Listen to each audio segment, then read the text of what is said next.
Assalamualaikum warahmatullahi wabarakatuh. Halo teman-teman pecinta satwa. Apa yang dibutuhkan untuk bisa menjadi raja?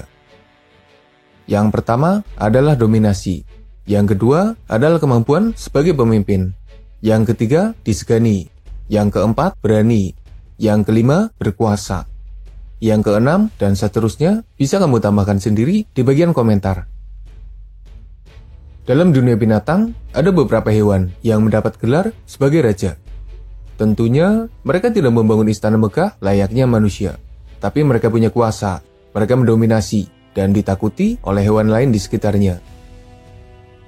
Dalam video ini, admin akan membagikan beberapa hewan yang mendapat gelar sebagai raja, dan alasan yang mendukung penempatan itu. Tapi sebelum lanjut, jangan lupa subscribe channel Dunia Binatang Liar. Jika kamu mencari siapa rajanya para binatang, singa jadi salah satu kandidat yang pasti ada. Singa sendiri mendapat beberapa gelar.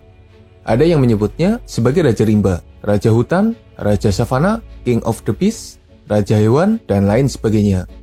Asal jangan Raja Singa aja sih. Ada beberapa alasan yang menyebabkan singa mendapat gelar raja. Yang pertama, mereka adalah pemangsa yang berhasil mengalahkan hampir semua jenis mangsa yang ada di sekitarnya. Alasan kedua, mereka punya dominasi yang kuat dan disegani serta ditakuti oleh para pesaingnya. Alasan ketiga, singa jantan punya kemampuan untuk mengorganisir pasukannya, sehingga membentuk suatu kelompok yang berisi banyak anggota. Alasan keempat, singa adalah pemangsa berukuran besar, bertubuh kuat, dilengkapi senjata alami yang mematikan, larinya kencang, suaranya keras, sifatnya agresif, berani, dan berbagai kelebihan lain yang dimilikinya. Alasan kelima, singa menguasai wilayah tertentu, ditandai dengan air kencingnya, dijaga dari ancaman pesaingnya, dan wilayah kekuasaannya adalah tempat yang berbahaya bagi hewan lain yang coba memasukinya. Sebagai salah satu pemangsa terhebat yang masih ada di bumi, singa memang pantas jika diberi gelar sebagai raja.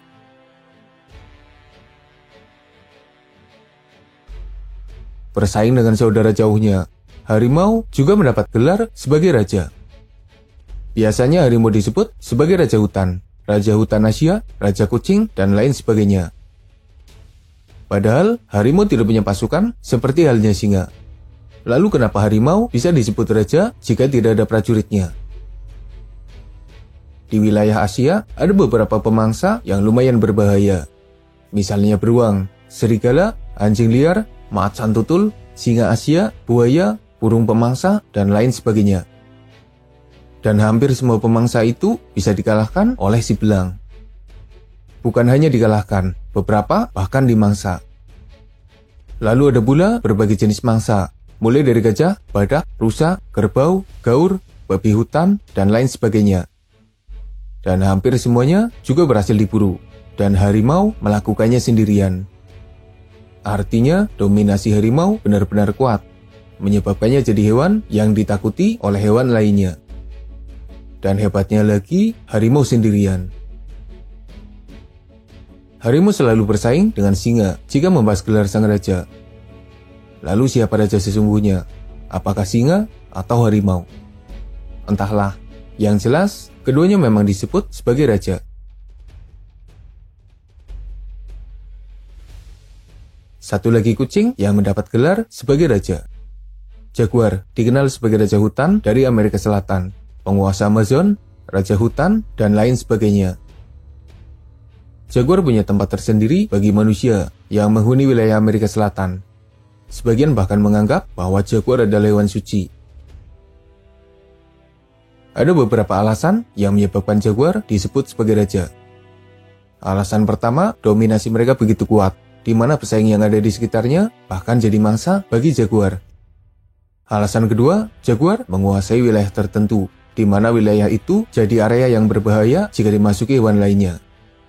Alasan ketiga, kemampuannya lengkap, di mana mereka punya tubuh kuat, lari yang cepat, senjata alami yang berbahaya, bisa memanjat pohon, jago di dalam air, dan penampilan mereka menunjukkan aura yang mengerikan. Alasan keempat, sifatnya yang pemberani dan pantang menyerah. Bahkan ketika berburu, Jaguar sering melakukan aksi yang berbahaya dan tentunya beresiko. Alasan kelima, jaguar tidak punya pesaing berarti yang seimbang.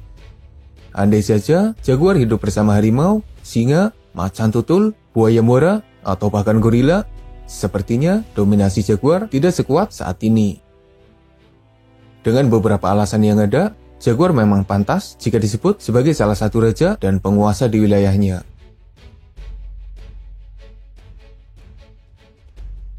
Lupakan ganasnya ikan hiu yang bergigi tajam. Lupakan paus balin yang berukuran besar. Lupakan pula paus sperma yang lebih betah di kedalaman laut. Lautan yang luas dan penuh misteri dikuasai oleh mamalia laut berukuran besar dan hidup berkelompok ini. Orca dianggap sebagai raja lautan. Rasanya tidak salah dengan penempatan itu. Lagi pula, mereka memang pantas menyandang gelar itu. Ada beberapa alasan yang menyebabkan orca disebut sebagai raja lautan. Alasan pertama, dominasinya yang tidak tergoyahkan. Bahkan dengan banyaknya pesaing yang lebih besar, lebih banyak, lebih berbahaya, dan lebih puas, tapi orca tetap dominan. Alasan kedua, mereka berbahaya. Orca punya dua julukan, paus pembunuh dan serigala lautan. Julukan itu diberikan karena perangai orca yang sering mengalahkan paus besar, dan mereka punya pasukan yang solid seperti serigala. Alasan ketiga, orca tidak punya pesaing berarti di lautan, dan bahkan belum ditemukan bukti dari hewan yang bisa mengalahkan orca. Alasan keempat, mereka punya kerjasama yang hebat, dan bisa mengorganisir pasukannya dengan baik, menunjukkan bahwa orca punya jiwa pemimpin yang hebat. Alasan kelima, mereka pintar, dan bisa melakukan perburuan dengan berbagai teknik yang luar biasa mematikan. Orca adalah raja lautan. Apakah kamu setuju dengan penempatan ini? Elang adalah rajanya para burung, bahkan raja para penerbang. Sepertinya bukan sesuatu yang aneh dan mengejutkan. Elang memang pantas mendapat gelar yang terhormat itu. Ada beberapa alasan yang membuat elang dijuluki raja burung.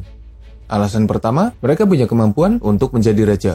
Karena tubuhnya besar dan kuat, cakar tajam, paruh bengkok, mata yang luar biasa, kemampuan terbang yang cepat, dan kemampuan berburu yang mematikan.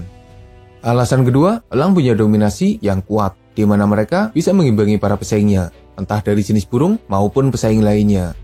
Alasan ketiga, elang adalah pemangsa puncak, di mana tidak ada pemangsa lain yang sengaja memburu mereka. Alasan keempat, penampilan mereka memang menunjukkan aura sang raja, dan pandangannya seakan menjatuhkan mental.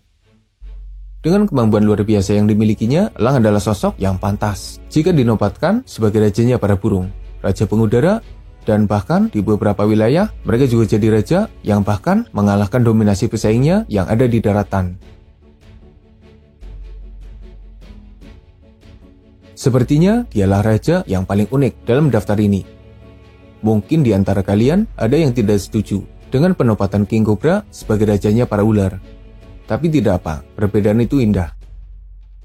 Bagaimana mungkin King Cobra jadi rajanya para ular, sementara mereka bukan yang terbesar, karena ada piton, anaconda, dan lainnya. Mereka juga bukan yang paling berbisa, karena masih ada banyak ular yang bisanya lebih mematikan. King Cobra juga tidak bisa memburu mangsa yang terlalu besar. Lalu apa alasan King Cobra dinobatkan sebagai rajanya para ular? Sebenarnya ada ular lain yang dikenal sebagai raja ular, yaitu King Snake atau Lampropeltis. Tapi mereka bukanlah raja yang sesungguhnya, karena hanya namanya saja yang raja ular. Tapi kemampuannya tidak terlalu sesuai jika dikatakan sebagai raja. King Cobra dinobatkan sebagai raja ular karena beberapa alasan. Yang pertama, mereka punya dominasi kuat karena bisa mengalahkan ular lain, dan bahkan jadi salah satu ular yang hobinya memangsa ular lain. Bahkan ular piton juga jadi mangsa bagi King Cobra. Yang kedua, penampilan mereka menunjukkan aura sang raja. Wajahnya dingin dan tatapannya tajam, menunjukkan betapa mengerikannya mereka. Alasan ketiga, para pesaingnya akan berpikir ulang jika ingin menantang ular berbisa dengan tubuh terpanjang ini, yang artinya King Cobra tidak punya pesaing berarti yang terlalu membahayakan hidupnya. Alasan keempat, mereka punya posisi tersendiri bagi manusia, menyebabkannya jadi sosok yang terkenal, berpengaruh, dan pantas jika dijuluki sebagai raja ular. Apakah kamu setuju jika King Cobra jadi rajanya para ular? Sementara hanya beberapa hewan saja yang mendapat gelar kehormatan sebagai raja, dan mereka memang pantas mendapatkannya karena kemampuan mereka memang di atas rata-rata dari hewan lain yang hidup di sekitarnya. Jika kamu punya saran tentang hewan lain yang pantas disebut sebagai raja, silahkan berkomentar. Semoga ada manfaatnya. Makasih udah nonton, mohon maaf jika masih banyak kesalahan.